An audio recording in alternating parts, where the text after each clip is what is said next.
Bonjour à tous, bienvenue, ravie de vous retrouver. Quelle est la base de votre communication? Un tirage que vous pouvez faire autant pour les relations amoureuses que pour les relations de travail, que pour les relations familiales, amicales. On va regarder ce qui se cache au centre de ce que vous vivez ensemble. Sur quoi ensuite se construit tout le reste? Quel est le noyau de votre communication? Et comment l'améliorer? Quels sont les points forts, les points faibles? Les points forts dans le sens qui vous lient ensemble encore plus, ce qui peut aider votre relation à aller bien. Et les points faibles, c'est ce qui au contraire peut détruire cette communication. Voilà le tirage. Il ne va pas être très long mais très intéressant car c'est une question qui permettrait aussi de comprendre si la communication est saine et qu'est-ce qu'elle peut vous apporter en général. Qu'est-ce qu'elle vous apporte, vers quoi elle vous tire, dans quel sens de la vie. Alors c'est parti. Sur quoi se base votre communication avec cette personne? Ayez en tête la personne pour qui vous faites le tirage. Pas la peine de vous concentrer, seulement vous l'avez en tête. Vous pouvez le faire bien sûr pour plusieurs personnes. Choisir plusieurs tirages. Sur quoi se base votre communication avec cette personne? Quel est le noyau de cette communication? Premier tirage, deuxième tirage, troisième, et le voilà le quatrième. Je vais en faire 4. Regardez, choisissez, ne vous en faites pas, vous allez prendre vraiment le bon choix, car dans l'instant T, au moment où vous regardez, tout a les caractéristiques de l'instant T. Donc c'est pour ça que vous choisissez vraiment le tas qui, à ce moment-là, vous parle et vous répond. C'est parti, regardez, choisissez, comme dit dans la description, il y a toujours les minutes pour chacune de ces possibilités. Et moi je vais commencer tout de suite avec la première. Sur quoi se base votre communication? C'est la carte de la mort. Plusieurs possibilités. Ici, la première, bien sûr, c'est les transformations que vous avez vécues. Donc les difficultés, les transformations que vous avez eues dans le passé, les hauts et les bas que vous avez vécus. Parler de ça, échanger, regarder les expériences de l'un et de l'autre et les comparer. Pas seulement, ça peut également parler d'une communication qui est basée sur quelque chose de noir. La mort, les détectives, les enquêtes, les gens qui sont partis. Parler beaucoup des gens ou des animaux qui ne sont plus là. Donc la base, c'est quelque chose qui n'est plus, qui est passé, qui est déjà de l'autre côté, du côté de la mort. Ça peut également parler de la force intérieure que vous avez chacun de vous. Et ça se rapporte quand même un petit peu au premier point que j'ai mentionné. Mais la force que vous avez, des expériences que vous avez vécues, elle est très importante et peut-être que vous la retrouvez chez l'autre. C'est grâce à ça aussi que vous vous comprenez. Une autre des possibilités, c'est que la communication a beaucoup de mal, en réalité, à se baser sur quelque chose. Et qu'avant, elle se basait sur quelque chose qui n'est plus maintenant, qui n'est plus présent. Ou une relation qui a toujours des hauts et des bas, et ça se base là-dessus justement, que parfois vous allez très bien ensemble, que vous avez des moments excellents, et puis d'autres moments qui sont très compliqués à gérer, dans lesquels vous devez faire beaucoup peut-être de compromis, ou beaucoup de concessions, ou prendre sur vous énormément pour ne pas laisser éclater une colère, je ne sais pas. Dans tous les cas, la base de cette relation n'est pas simple. Vous voyez, c'est une majeure. Ça veut dire que la communication peut totalement être karmique. Ça peut aussi parler du fait que oui, toute la relation est karmique. Vous vous êtes reconnu parce que vous n'avez pas terminé quelque chose dans le passé ou que vous n'avez pas réussi à mener quelque chose jusqu'au bout, à bien. Vous aviez une mission et vous n'avez pas réussi à la faire. Ça peut vouloir dire que vous n'avez pas réussi, par exemple, à trouver un compromis ensemble. Ou au contraire, que vous n'avez pas réussi à vous séparer. Relation karmique ne veut pas forcément dire relation bien, ça veut dire que c'est une relation qui déjà à la base était compliquée. Vous vous êtes reconnu dans la foule et vous continuez ce chemin compliqué. Donc oui, communication qui de toute façon devait être, ça c'est certain. Je dis beaucoup de possibilités, mais en effet, cette carte en offre beaucoup. Certainement, certaines ont résonné en vous, peut-être plusieurs, et elles sont vraies pour vous. Quels sont les points forts de cette communication? Qu'est-ce qui vous aide vraiment à la porter? Qu'est-ce qui marche bien entre vous, le point fort? Vous regardez quand même dans le futur. Vous faites des plans. Ça veut dire que si vous parlez de la mort, par exemple, vous pensez toujours à ce qui viendra après, ou peut-être la vôtre, je ne sais pas. Peut-être que la communication peut être liée à la vie, à la mort, celle que nous vivons actuellement. Le point fort, c'est que la discussion se développe toujours, qu'elle regarde vers le futur. Si vous avez des hauts et des bas, ça se voit. Vous arrivez très très bien à oublier le passé, ou en tout cas à fermer les yeux dessus pour continuer la communication. Ce n'est pas donné à tout le monde. On peut aussi bien s'arrêter à des difficultés et puis dire ok, j'ai pas envie de ça, je n'ai pas envie d'entendre ce genre de choses. Chez vous, vous pouvez totalement, encore et encore, avancer. Le point fort, c'est que vous avez tous les deux envie d'une certaine conquête dans cette base-là, avoir raison sur certains points ou atteindre quelque chose dans la communication. Elle n'est pas là pour rien, c'est un but entier, à part entière, cette communication-là. Ça vous lie ensemble. Ce qu'on pourrait appeler le point faible de la communication, en tout cas ce qui pourrait mettre fin à cette entente. Le 4 d'épée, rester sur ses positions, ne plus évoluer en vous, chacun de votre côté, ou ne pas faire évoluer la communication, parce que j'ai parlé de la transformation ici. Certainement, c'est très important pour vous tous, quelle que soit la situation que vous vivez avec cette première carte. Ne plus faire ces transformations, rester sur les idées vieilles, ne pas aller de l'avant, ne pas transformer quelque chose, ne pas être fort dans cette transformation-là, pourrait tuer la communication. Toujours parler de la même chose, pareil. Il faut qu'il y ait quelque chose de nouveau, toujours qui arrive. La monotonie tue la communication entre vous. Et rester sur ses idées, sur ses principes aussi. Parce que la carte de la mort, avant tout, c'est une très forte transformation qui change la personne totalement. Donc dans la communication, vous voyez, si tout est trop plat, ça ne joue pas pour vous, ça ne vous aide pas. Ouais, également, se référer toujours aux ancêtres ou aux idées des ancêtres, celles qui ne sont pas les vôtres, mais celles qui sont d'avant, n'est pas non plus très bien pour vous. Lorsque vous faites des pauses dans la communication, ça peut également être une bonne raison de l'arrêter complètement, parce qu'après une pause, vous avez difficilement la possibilité de retrouver des points d'accroche. Donc les pauses, pour vous, ne sont pas une aide. Comment améliorer cette communication en général? Comment la faire évoluer, faire en sorte que vous soyez bien dedans? 5 d'épée. Bon, c'est une carte assez conflictuelle, assez difficile. Dans cette communication, vous devez quand même défendre votre point de vue. Pour être bien et pour continuer à vous transformer, à transformer la personne, le but, ce n'est pas être d'accord avec tout ce qu'elle raconte. Surtout lorsque vous ne l'êtes pas, réellement, honnêtement. Je pense pas qu'il faut dire les choses de façon brusque pour justement faire du mal à la personne, mais c'est un risque qui peut survenir lorsque vous avez trop envie de défendre votre point de vue. C'est possible. Faites attention à ça, n'allez pas dans les extrémités, parce que défendre son point de vue ne veut pas forcément dire blesser celui de l'autre. Dans tous les cas, vous n'avez pas le droit, si vous voulez que la communication soit harmonieuse, de devenir complètement pratique pour la personne. D'être d'accord avec tout, de ne pas entrer en conflit, de ne plus dire votre avis, tout ça, ça tue la communication, parce que la base, c'est évoluer ensemble.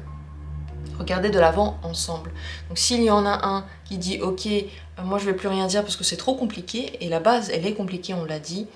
Je passe un peu plus de temps sur ce tirage parce que c'est très très important. Base compliquée, donc si tout à coup vous dites « Ok, j'en ai marre, je vais rendre cette base facile, simple », vous n'allez pas y arriver. La communication peut s'arrêter simplement. Et si vous continuez à vous battre, alors elle persiste. À vous de réfléchir et décider pour vous si ce genre de communication vous plaît. Pourquoi j'ai fait le tirage? C'est pour que vous puissiez prendre la décision pour vous. Et je ne vais pas tirer la carte parce que vous devez la continuer, c'est à vous de décider. D'ailleurs, il y a d'autres tirages sur ce thème si ça vous intéresse. Voilà ce qu'on peut dire là-dessus, très très intéressant. Je ne m'attendais pas que ce soit si intéressant, en tout cas on va voir la suite. J'espère que ce tirage vous a parlé. Exprimez si vous avez envie dans les commentaires ce que vous en pensez, est-ce que ça vous a aidé, est-ce que ça vous a parlé, dans quelle mesure vous vous retrouvez là-dedans et dans quelle mesure vous pensez que cette communication est bonne pour vous. Parce que les autres qui ont regardé le premier tirage, ça va être très intéressant pour eux de voir aussi ce que d'autres personnes vivent avec une situation semblable. Merci à vous d'avoir été là, très ravie d'avoir pu faire ce tirage pour vous. Et je continue avec la deuxième possibilité, la base de votre communication. Quelle est-elle? La roue de la fortune. Première chose qu'on peut dire dans tous les cas, c'est une relation karmique, 100%. Donc vous êtes vu, vous vous êtes reconnu, la communication doit être... vous n'avez pas encore terminé quelque chose, vous ne vous êtes pas tout dit dans la vie d'avant. C'est ça que ça veut dire, karmique. La roue de la fortune montre le cours des choses. Ça continue, ça avance toujours et on va dans le sens que nous montre la vie. Ce n'est pas une roue que l'on peut contrôler. Donc, elle se base, la communication, sur des choses que vous ne comprenez pas forcément maintenant, dont vous ne vous rappelez pas maintenant. Certaines déceptions peuvent venir, non pas de ce qui se passe aujourd'hui, mais de ce qui s'est passé avant, dont vous n'avez pas conscience maintenant. Pareil, certaines demandes. Est-ce que énergétiquement, par exemple, vous donnez et vous recevez la même chose? Ça peut être totalement lié aussi à cette question karmique. Peut-être que vous devez quelque chose à l'autre, peut-être que l'autre vous devra quelque chose, je ne sais pas. Mais dans tous les cas, bon, la communication n'est pas dépourvue de cette influence-là. Ça veut dire que dans cette vie, vous devez finir quelque chose. Et je le répète, je l'ai déjà dit dans l'autre tirage, parfois, c'est continuer la voie ensemble, essayer de trouver un compromis, essayer de trouver une manière de s'entendre, de se comprendre, d'améliorer les choses. Mais parfois, il faut aussi simplement savoir arrêter la relation. Arrêter, et ça dépend de ce que vous avez envie. Clairement, pour vous orienter, il faut écouter son envie. Ceux qui ont du mal à le faire, je vous propose vraiment d'apprendre petit à petit à développer cette sensation, qu'est-ce que je veux? Cette question, il faut se la poser tous les jours pour la nourriture, pour les livres, tout. Et petit à petit, vous allez sentir ce qui se passe en vous. Parce que ici, la question est-ce qu'il faut ou non continuer à communiquer? Je ne vais même pas la poser, je vais la poser pour aucun tirage, mais pour vous, sûrement pas, puisque la roue de la fortune montre il n'y a pas vraiment de réponse donnée. Vous devez la trouver au cours de la route. C'est pour ça que la roue de la fortune tourne. La deuxième chose par rapport à la roue de la fortune, c'est que c'est une communication qui est basée sur la surprise. On ne peut pas du tout prévoir ce qui va se passer. C'est les montagnes russes, absolument. Communication qui peut être parfois et complètement s'arrêter ensuite. Et on ne sait pas pourquoi et on ne sait pas comment. Quel est exactement le mot que l'on a dit qui a agi sur l'arrêt de la communication ou la reprise. On a un peu de mal à cerner en fait les choses. Donc c'est vraiment basé sur cette perte totale de contrôle. Vous voyez, entre vous, vous pouvez arrêter de tout contrôler, vous n'y arrivez pas. Et bien sûr, troisième chose, sur le cours de la vie. Vous pouvez beaucoup parler peut-être justement du destin, des choses qui vont, du fait de se laisser aller à la vie ou pas. Ce genre de questions pourraient se poser entre vous. Donc, communication dans tous les cas très importante, qui n'est pas venue là pour rien. Observez-la et surtout observez les émotions que vous avez face à cette personne. Elles disent beaucoup sur vous et si vous savez les interpréter, si vous savez analyser ce que vous ressentez, vous allez apprendre énormément. Quels sont les points forts de cette communication-là? Les points forts, c'est lorsque vous ne pensez pas à ce que vous dites et que vous ne pensez pas non plus à ce que vous faites avec la personne. Ça se passe bien. Les points forts, c'est, comme je dis, qu'est-ce qui renforce la communication? Le fou. Le fou, c'est une carte qui ressemble un petit peu, d'une certaine manière, à la roue de la fortune, parce que dans les deux, on ne connaît pas le résultat, on ne connaît même pas le prochain pas. Donc lorsque vous ne contrôlez pas, vous ne prévoyez pas, vous ne réfléchissez pas à ce que vous dites, et vous ne le dites pas parce qu'il faut plaire à quelqu'un, vous le faites vraiment en fonction de votre propre vérité, là ça se passe très très bien. Quelle que soit d'ailleurs la situation dans laquelle vous tombez, peut-être qu'il y a un conflit, peut-être qu'au contraire il y a une incompréhension, peut-être qu'il y a simplement une longue discussion, je ne sais pas. Mais dans tous les cas, ça c'est ce qui renforce les liens entre vous, de parler librement et parfois même de prendre certains risques. Le point faible, ça veut dire qu'est-ce qui peut mettre un frein entre vous dans cette communication. Quel est le point faible? À la force, ouais. Forcer quelqu'un, cette personne pardon, en particulier, à penser quelque chose, dire quelque chose, faire quelque chose. Toutes sortes d'obligations que vous mettez sur ses épaules, c'est pas bien du tout. D'ailleurs, à chaque fois que vous essayez d'exercer votre puissance, votre manipulation ou votre place, votre situation sur cette personne pour avoir un résultat, ça ne se passe pas bien. Lorsque vous essayez d'avoir le dessus, dans la communication peut-être pour savoir qui a raison par exemple, lorsque vous essayez, dans tous les cas, de forcer la personne à faire quelque chose. Et on force parfois de façon différente, parfois on force concrètement et parfois on dit eh ben écoute, ça va te faire beaucoup de bien, je te force pas, c'est une aide, je suis bienveillant envers toi. Ça aussi c'est forcé, si la personne ne veut pas. Qu'est-ce qui pourrait vous aider à communiquer mieux? Quel est le conseil pour que cette communication soit pour vous plus harmonieuse, plus agréable? Qu'est-ce qui aide la communication? Cavalier, roi de bâton, c'est d'abord de savoir ce que vous voulez. Parce que si vous ne savez pas ce que vous voulez, vous n'arriverez pas à bien l'exprimer à la personne. Parce que vous voyez ici, l'expression, la parole doit être libre, elle doit couler. Et lorsqu'elle coule, tout ressort de vous. Ça veut dire que si à l'intérieur de vous, vous ne savez pas ce que vous voulez, eh bien, va couler tout et n'importe quoi. Dans tous les sens, la personne ne saura plus quoi penser.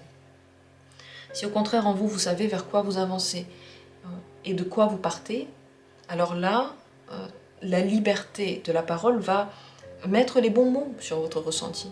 Donc pour que la communication soit bonne, il faut que vous sachiez qu'est-ce que vous voulez, quel genre de relation vous voulez, qu'est-ce que vous voulez dans votre vie, quel genre de personne. Et lorsque vous le savez, beaucoup de choses deviennent claires. Il n'y a plus de questions qui se posent sur certains points puisqu'on sait. On sait ça c'est bien pour moi, ça c'est pas bien pour moi. Également communiquer sur des thèmes qui vous plaisent à tous les deux, donc par exemple des activités qui vous plaisent à tous les deux, ça c'est parfait. Voilà pour vous, j'espère que le tirage a été utile, intéressant. Dites-moi tout ce que vous pensez, n'hésitez pas à laisser des commentaires, à donner votre vision de la chose, parce que c'est très intéressant pour moi de les lire. Même si je ne mets pas de commentaires, je les lis tous, ce que vous écrivez. Et c'est intéressant aussi pour les autres qui regardent la chaîne. Merci à vous d'avoir été là. Je passe à la suite, la troisième possibilité, la troisième carte. Quelle est la base de votre communication avec cette personne? Le diable. Ici, encore une majeure, encore une relation karmique, encore une relation qui vient d'autres vies. Donc ça veut dire qu'elle apporte avec elle son lot de déceptions, de joie, d'événements dont vous ne vous rappelez pas, mais auxquels vous pouvez réagir avec la personne. Le diable, ce n'est pas vraiment une base simple, ni une base agréable. On dirait que vous vous plaisez parfois à vous entre-manipuler, parfois à dire des choses qui lient l'un et l'autre, mais pas de façon saine, d'une façon un peu noire.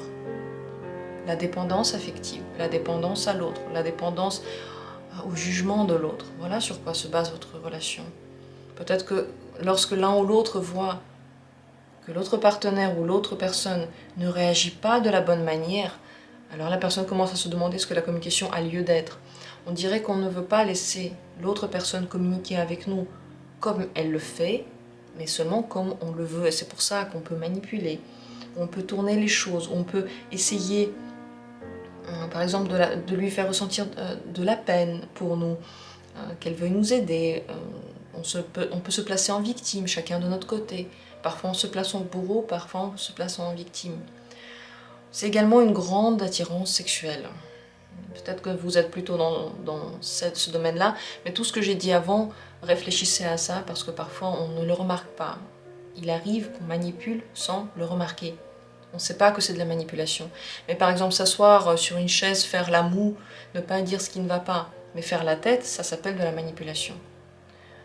Ne pas répondre aux SMS parce qu'on n'est pas content de quelque chose, mais on ne dit pas quel est le problème, c'est aussi de la manipulation. À chaque fois que vous essayez de pousser quelqu'un sans lui dire ce qui se passe, c'est de la manipulation. Et pareil, vice-versa. Si l'autre le fait envers vous. Donc la deuxième chose que j'ai dit, c'est l'attirance sexuelle. Elle peut être énorme, très forte, bestiale, incontrôlable. Elle peut être d'ailleurs la seule chose qui vous lie dans la communication.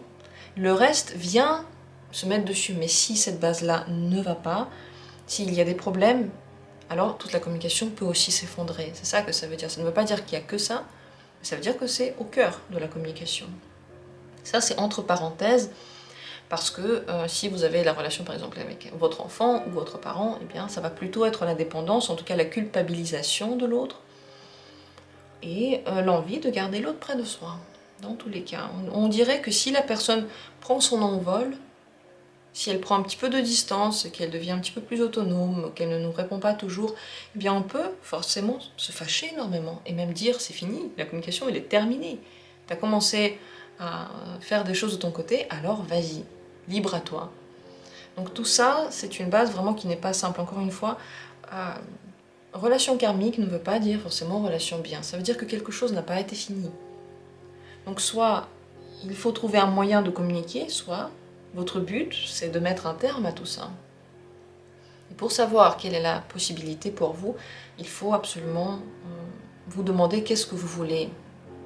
Quelle est votre envie? Il ne faut jamais se dire je dois faire ça, parce que lorsqu'on dit ça, on se met en victime. Moi, j'ai une relation karmique, je dois la vivre, voilà, c'est dur, mais je le fais. Vous pouvez aussi parler comme ça, mais en réalité, vous pouvez aussi être honnête avec vous et vous dire j'ai envie juste. Je ne dois rien du tout, j'ai juste envie, et puis c'est vrai que c'est difficile, peut-être que certains me jugent, mais j'ai envie de la vivre difficile comme elle est.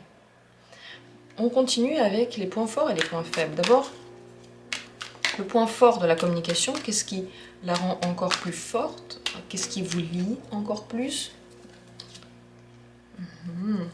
Pensez à des plans futurs, ne pas aller trop vite.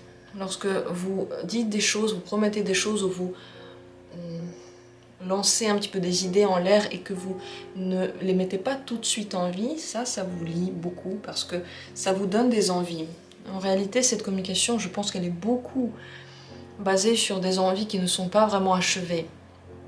Elles sont très fortes, dévorantes, elles pèsent plus fort que nous, plus fort que vous. Mais elles ne sont pas exactement rassasiées. Pas toujours satisfaits, presque jamais totalement satisfaits. Ce qui vous lie de plus en plus l'un à l'autre, c'est la promesse que ça va se passer.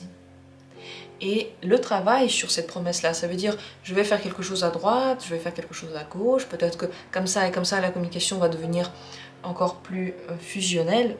C'est une communication fusionnelle, elle se base sur cette fusion, 100%. Voilà ce qui lie encore plus, vous lie encore plus dans la communication, les plans pour le futur. Le fait de ne pas tout de suite les mettre en œuvre, ce sont des projets, des projections, des espoirs et des promesses en tout cas. Et quel est le point faible?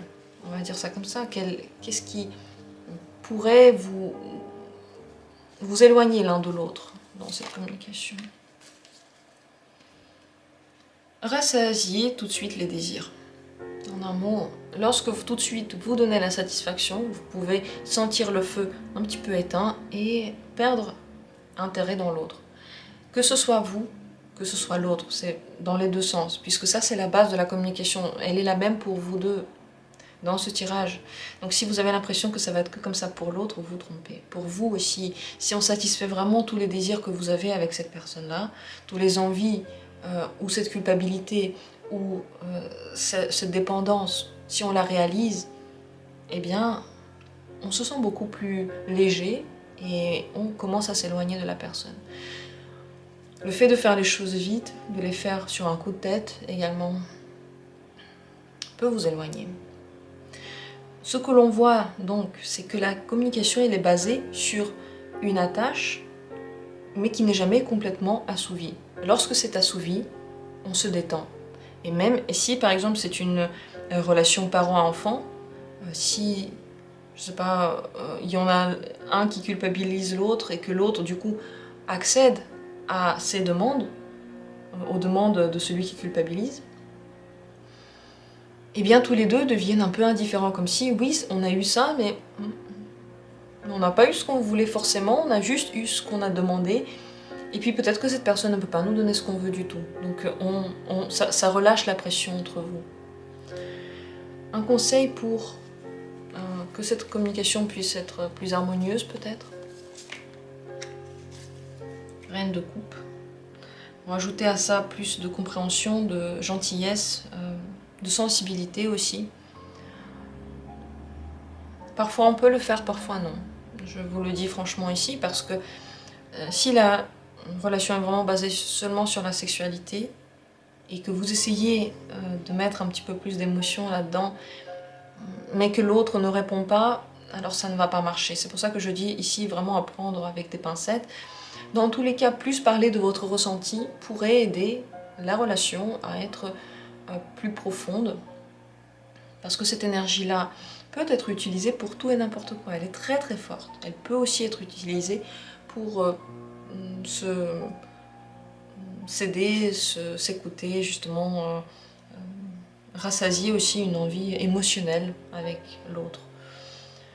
Cultiver la gentillesse, la compréhension et surtout manipuler moins, ça pourrait aussi aider. Je ne sais pas si vous pourrez y arriver parce que c'est la base de la relation. C'est vrai que la reine de coupe ne manipule pas, elle demande quand elle veut quelque chose. Je ne sais pas si c'est possible pour vous ou pas, et si vous en avez envie, peut-être que c'est pas ce qui vous intéresse de toute façon. Mais avoir de la compréhension pour l'autre et puis parler de ses propres émotions, ça pourrait aider à rendre cette relation plus équilibrée et harmonieuse pour vous. Encore une fois, ce tirage-là, il est fait pour que vous puissiez vous poser la question, est-ce que ça vous plaît, est-ce que ça ne vous plaît pas? Est-ce que ce genre de relation, vous voulez la continuer ou pas? Est-ce que cette communication vous satisfait? Et peut-être aussi à comprendre certaines choses qui se passent entre vous. Je suis très curieuse de savoir qu'est-ce que vous en pensez, est-ce que c'est ce que vous vivez, est-ce que ça vous a aidé à comprendre les situations entre vous justement. Laissez des commentaires si vous en avez envie, ce serait avec grand plaisir. Et je le répète, intéressant pas que pour moi, mais aussi pour les gens qui regardent la chaîne, puisque eux aussi vivent des situations parfois semblables. Pas pareilles, mais semblables. Et parler de ça, c'est déjà une grande liberté. C'est une libération totale lorsqu'on peut le dire. Rien que pour soi, ça rend les choses plus claires. Et je vais passer à la suite, le tirage 4e. Merci à vous d'avoir été là. 4e tirage, 4e possibilité. Est-ce que cette carte pourrait nous dire quelle est la base entre vous dans la communication? La base de votre communication, c'est la gentillesse, c'est l'amitié, c'est la générosité émotionnelle, le fait de s'ouvrir à l'autre, d'écouter l'autre gentiment. C'est peut-être même comme un amour d'enfant, vous voyez, très très pur, sans arrière-pensée, sans mensonge, sans volonté de faire du mal, simplement celle d'offrir son cœur, de partager ses valeurs, de partager ses émotions, de partager de bons moments ensemble. C'est une base très très tendre, surtout si, quelle que soit votre relation, mais si c'est une relation parent-enfant, c'est la base la plus tendre que l'on peut avoir. Car c'est la carte de l'enfance. Donc dans tous les cas, c'est la pureté et l'absence totale de manipulation, l'absence totale d'une quelconque volonté cachée, à la base. Peut-être qu'après viennent s'ajouter d'autres choses, mais la base de votre communication est extrêmement pure, belle, agréable à vivre aussi. Si cette base, vous la nourrissez, je dirais que c'est la communication la plus agréable au monde. Pour une relation romantique, c'est plutôt une base dénudée de sexualité en réalité, basée sur l'amitié et la gentillesse encore une fois. J'ai oublié le mot, il y a un mot spécial pour dire relation amoureuse sans sexualité. Si vous vous en rappelez, vous pouvez le mettre en commentaire, vous voyez ce que je veux dire. Si je me rappelle, je le dirai moi-même. Dans tous les cas, ce n'est pas forcément une relation karmique, je ne pense pas d'ailleurs, ce n'est pas une majeure. C'est une communication agréable en tout point, à la base, qui peut vous apporter une amitié fidèle. Les points forts de cette communication, ce qui vous lie encore plus, ce qui resserre les liens entre vous, les améliore. Le 4 de bâton, c'est d'être engagé l'un vers l'autre, d'être toujours là, l'un pour l'autre. S'engager pour quelqu'un, c'est vraiment, quelle que soit la relation que vous menez, être là quand la personne a besoin de vous. Pas quand vous voulez, mais quand elle le demande. Quand elle demande un conseil, quand elle demande de l'aide. C'est quelque chose en réalité qui simplement consolide le lien amical qu'il y a entre vous. Donc, s'engager envers quelqu'un, être toujours là pour quelqu'un et partager des activités que les deux aiment sans vraiment sans essayer d'être dans le compromis, sans essayer de faire plaisir à l'autre, vraiment des choses qu'on aime tous les deux, on les fait tous les deux, ça rend votre lien indestructible, vraiment indestructible. Le 4 de bâton scelle des liens et rend la relation stable à souhait, stable et agréable à souhait. Et le point qui pourrait être un point faible, qui pourrait desserrer les liens, mettre le froid entre vous, quel est le point faible dans la communication? Page de coupe. M'a parlé que de façon,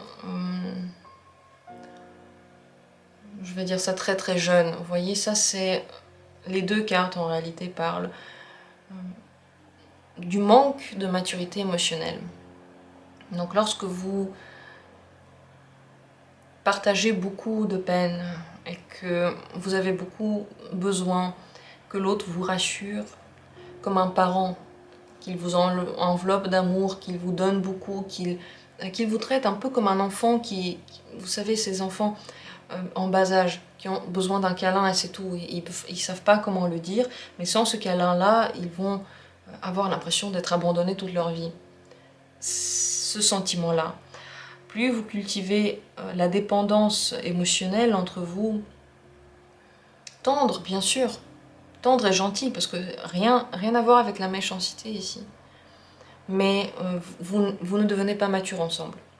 Donc si vous voulez que la relation soit longue et qu'elle soit stable, vraiment forte, parfois il faut aussi ajouter des notes adultes et pas se baser seulement sur la jeunesse émotionnelle, ses premières sensations, ses premiers émois ou ce besoin d'être assuré comme par un parent. Parce que déjà à la base, elle est, comme on dit, très enfantine, donc il peut y avoir l'envie d'être materné ou de materner l'autre aussi, ça va dans les deux sens. Le point fort, c'est quand on s'engage à point égal ensemble dans une communication. Mais lorsque on doit toujours porter un petit peu l'autre, soulever l'autre, parce que l'autre se plaint tout le temps, ou si nous, on se plaint tout le temps et l'autre, il est toujours obligé de nous apporter encore plus et plus et plus d'amour, à un moment donné, ça pourrait fragiliser la relation, parce que ça ne suffit pas. À un moment donné, on est quand même dans un monde adulte, donc on va être confronté aux problèmes d'adultes ensemble. C'est là que pourrait être la limite de cette compréhension gentille et que autre chose va venir en plus. Mais ce n'est pas un point négatif qui est vraiment terrifiant, vous le voyez. Comment rendre la relation, la communication encore meilleure, plus agréable pour vous? Comment améliorer cette communication? Prendre le temps, elle ne peut pas se faire rapidement, c'est par des preuves sur le long terme qu'elle se construit. Si très vite vous voulez beaucoup de preuves, vous voulez tout de suite, si vous connaissez depuis moins d'1 an, ou genre 2 ans, c'est encore trop court pour cette relation. Vous voyez, elle se développe vraiment très très lentement et chaque geste, chaque action contribue soit à faire augmenter la confiance qu'on a dans l'autre, soit à, au contraire, enlever cette confiance et rendre les choses moins stables. Travailler sur la communication, c'est aussi quelque chose qui est très important. Ajoutez petit à petit des activités que vous aimez faire. Vous ne pouvez pas juste la laisser comme ça. Vous devez vous investir dedans, encore une fois. Donc, réfléchir à des choses qu'on peut faire ensemble, parler lorsqu'il y a un problème, toutes ces choses, on le sait. Vous allez me dire, ouais, c'est un truc que je fais toujours. Oui, dans certaines relations, c'est encore plus strident, encore plus important. Si vous vous conduisez comme toujours, comme d'habitude, comme ça vient, ça ne vous aide pas. Il faut y réfléchir, il faut donner du vôtre et petit à petit découvrir encore plus et plus la personne. Chaque jour, vous la découvrez. Ne faites pas comme si c'était déjà un livre que vous avez lu, même si vous connaissez beaucoup de choses à la personne, même si vous êtes reconnu dans cette personne. C'est une autre personnalité et vous ne la connaissez jamais entièrement, jamais complètement. Donc tous les jours, on ajoute quelque chose et tous les jours, ce quelque chose aide à construire la communication. Voilà comment on l'améliore avec le temps, avec la persévérance en réalité, et l'épreuve. C'est avec plaisir que je lirai vos commentaires sur ce que vous pensez de ce tirage. Est-ce que vous avez des idées? Est-ce qu'il y a un truc qui vous a plu ou pas? Dites-moi tout ce que vous pensez, c'est avec plaisir que je vais lire tout ça. Merci à vous d'avoir été là, j'étais vraiment ravie de pouvoir faire ce tirage pour vous. N'hésitez pas à vous abonner, laisser des commentaires. Vous pouvez aussi faire un don à la chaîne si vous voulez soutenir mon travail dans le lien sous la vidéo. Je vous embrasse très fort et je vous souhaite tout le meilleur du monde. À bientôt pour d'autres tirages.